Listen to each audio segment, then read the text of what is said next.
Mark Twain, the greatest American humorist, returning home. New York World, London, October 6, 1900.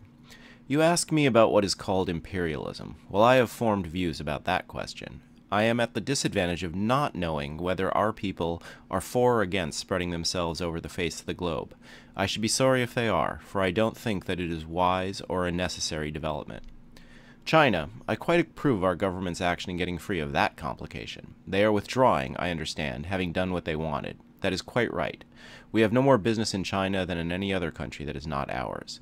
There is the case of the Philippines. I have tried hard, and yet I cannot for the life of me comprehend how we got into that mess.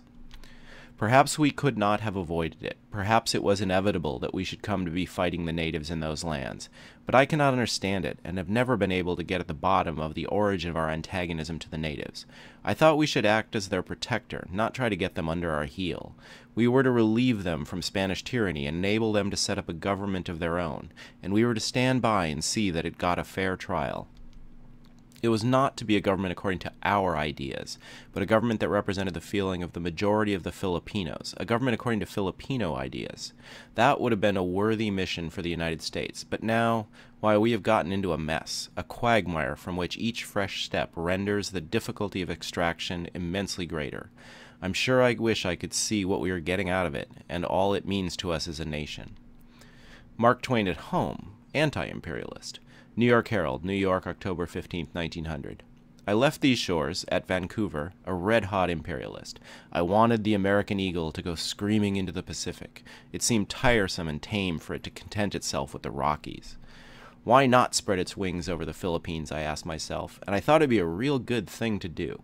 I said to myself, here are a people who have suffered for 3 centuries. We can make them as good as ourselves, give them a government and a country of their own, put a miniature of the American Constitution afloat in the Pacific, start a brand new republic to take its place amongst the free nations of the world. It seemed to me a great task to which we had addressed ourselves. But I have thought some more since then, and I have read carefully the Treaty of Paris, and I have seen that we do not intend to free, but to subjugate the people of the Philippines. We have gone there to conquer, not to redeem. We have also pledged the power of this country to maintain and protect the abominable system established in the Philippines by the friars. It should, it seems to me, be our pleasure and duty to make those people free and let them deal with their own domestic questions in their own way. And so I'm an anti-imperialist. I'm opposed to having the eagle put its talons on any other land.